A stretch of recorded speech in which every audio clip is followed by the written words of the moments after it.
Почитувани гледачи, добар ден. Слободен печат во 10 часот наутро медицинско катче. Колку од исхраната влијае врз анемијата кај децата? Дали храната која што ја зема мајката во текот на бременоста се пренесува потоа на здравието на детето? Колку аерозагадувањето влијае на анемијата кај децата? Утрово на овие, но и на други теми разговараме со професор доктор Александар Сајковски, педијатар од приватната болница Џибадем Систина. Докторе, добар ден. Добар ден, благодарам за поканата. Најавив дел на одона за што ќе зборуваме утрово. Анемијата ќе биде приоритет кај деца. Колку е застапена, дали расте бројот на деца кои што се анемични и кои се симптомите за почеток на интервјуто? Анемијата, нас не е тоа една релативно стандарден проблем, да речеме, слабокрвност, анемија, нели? Народски.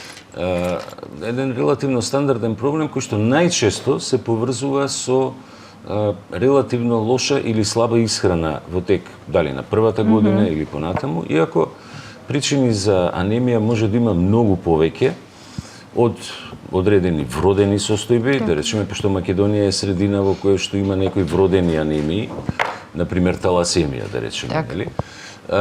Но она што најчесто се гледа, реално, тоа е влијанието на исхраната во појавата на анемија. Кога денеска ги читате, да речеме, информациите по портали, по разни информативни гласила, ајде така да кажам, ќе видите дека има доста шареноликост во однос на начинот на исхрана и кога, како да се внесе исхраната, а во основа, ако се внесе правилно исхраната, уште во доеначка возраст, значи деца кои што се уште доенчиња, нема да се појави анемија. Така. Кои се симптомите? Кога ќе ви дојде дете, нели, дали можете врз основа на анамнезата или самиот изглед на детето да забележите дека е анемично без крвната слика да се направи? Да, тоа може одма да се види, реално. Значи, тоа бледило по слузниците, очите, ноктите, например, кожичката на децата, нели, може веднашка да се примети дали детето е слабокрвно, односно анемично. И сега на тоа следат оние стандардни анализи што се прават за да се утврди кој е типот на анемијата и што е клучната причина за тоа. Нормално, податоците што ги добиваме од родителите, она што велиме анамнеза, не води исто така во линија на основната дијагноза. Така.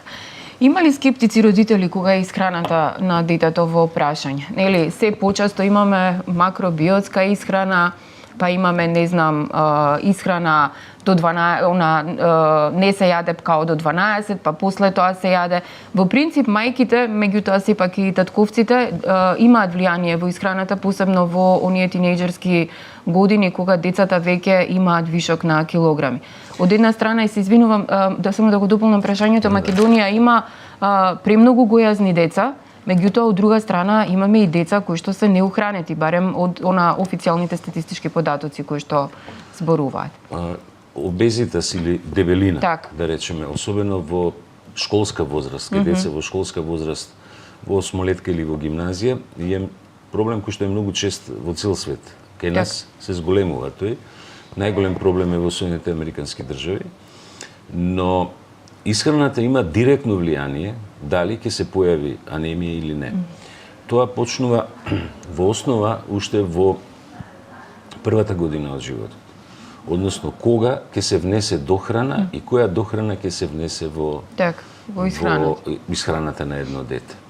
Меѓутоа, денеска, пак, као и преска што спомнавме, знаете како, вие можете да дојдете до информации кои се валидни и информации, кои не се доволно валидни. Так. Ја би сакал да искористам оваа прилика, повеќе пати сум го кажал тоа на наши состаноци.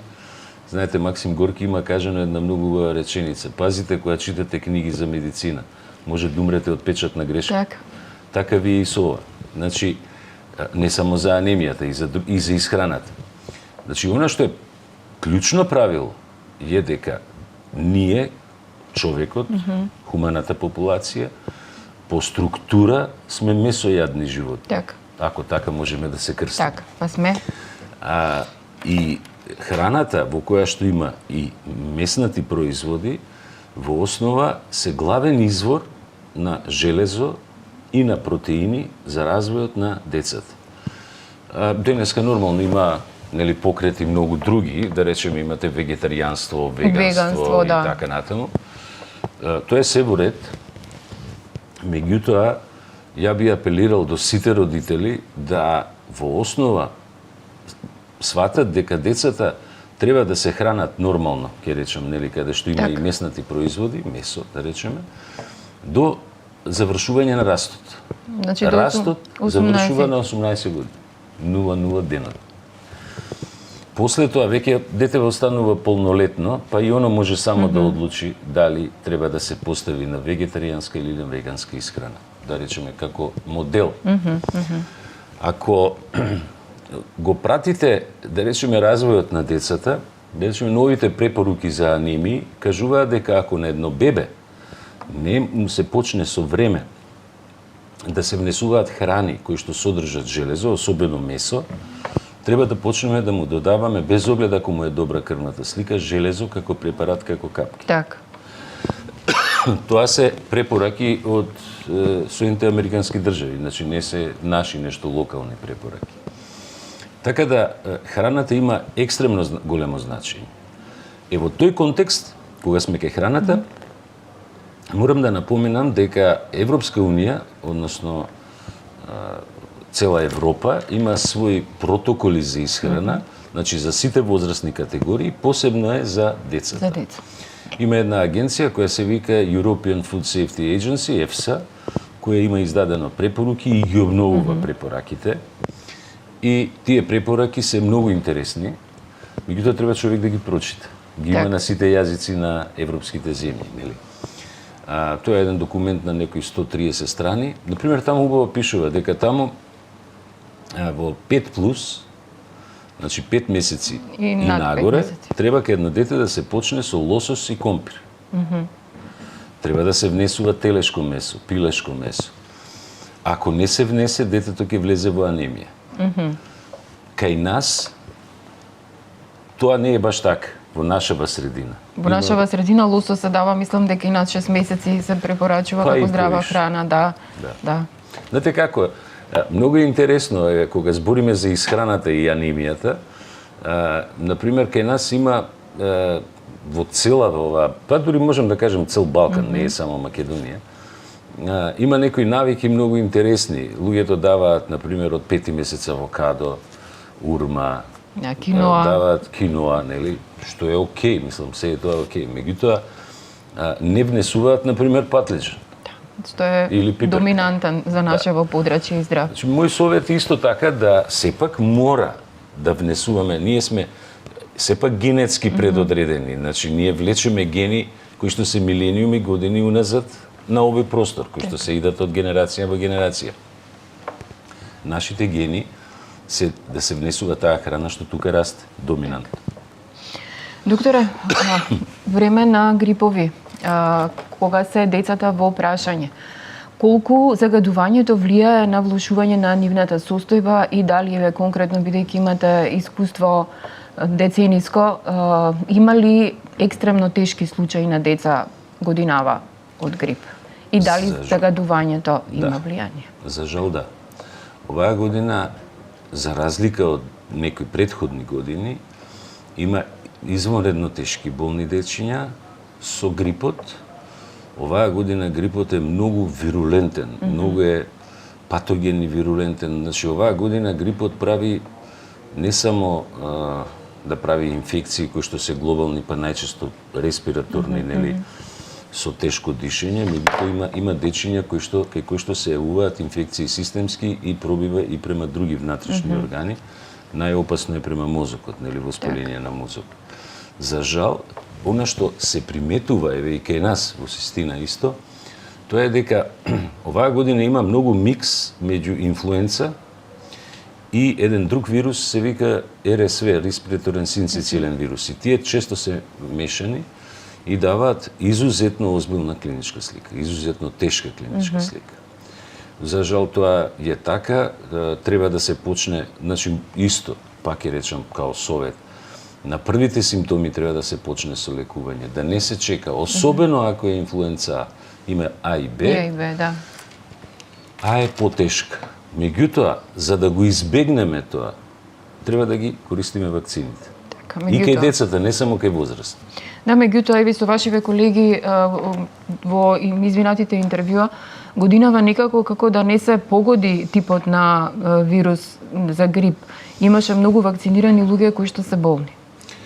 Оваа година тој вирус вистина е многу поагресивен од претходните години. Меѓутоа кај вакцинираните, знаете како е, вакцината може да не штити помогне. 100%. Да, не само тоа, него многу зависи од имунолошкиот систем на една индивидуа. Ако е тој паднат, може да биде појака инфекција. Пардон, дури и кај луѓе кои што се вакцинирани, може да закачат, ама полесно ќе помине. За крај на интервјуто, докторе, ева една препорака до родителите. Исхрана, анемија, и постои ли некое волшебно стапче што се нарекува имунитет? Постојано фармацевските компании продаваат вакви или такви прашочиња, сирупи, додатоци во исхрана. Колку е приоритет храната, а колку се додатоците во исхраната? Па, знаете како, мислам, ние секогаш тоа го збориме во педиатријата. И за возрастните луѓе исто важи. Внесот на одредени суплементи во форма на капки, сирупи, таблети, например, суштински немаат логика ако вие јадете храна која што е богата со витамини. Так.